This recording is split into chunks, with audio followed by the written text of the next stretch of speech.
Now, the Frontier Airlines is backtracking on a controversial proposal. Initially, it had proposed to charge passengers for keeping the middle seat empty. It was an option that they said passengers could, if they wished, pay for. Now, amidst potential congressional outrage and public relations disaster, the company's decided to change that. Joining me now is the CEO of Frontier. It's Barry Biffle. He joins me from Las Vegas to talk, obviously, about the measures that you're doing and the airline's doing. Barry, before we talk about keeping air and the future of the industry, I just want to, look, I can see how these things happen, but was it, in hindsight, wise to even think of mooting a plan that involved charging to keep the middle seat empty?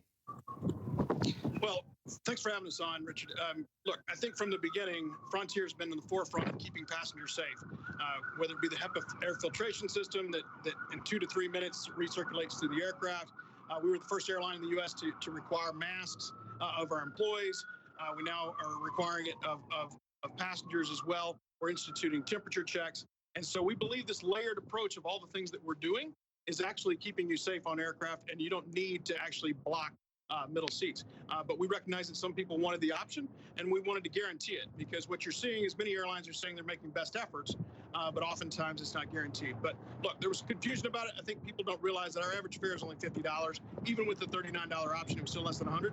But we've walked it back, and we now have over 40 seats that are available with a blocked seat next to it. Right. So, obviously, flying with the middle seat empty long-term is not a viable proposition for any airline in any part of the world. That much we talk about regularly.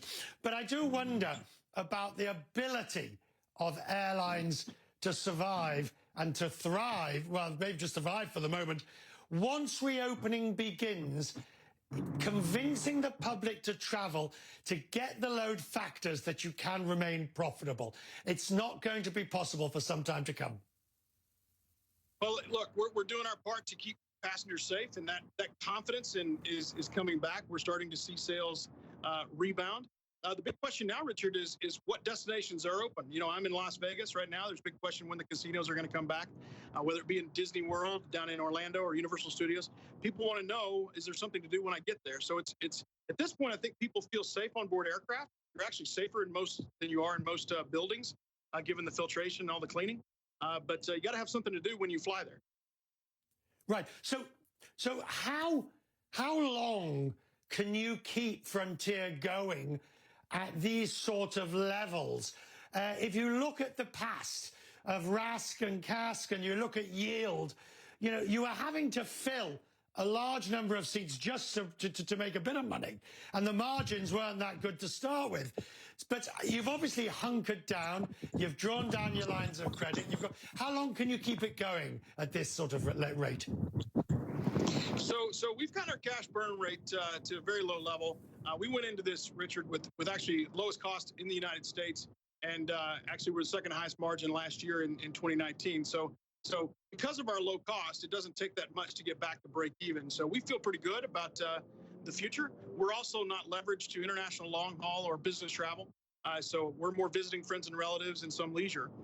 So that is the first thing that will come back. But I think business travel and I think international long haul may be a ways to go.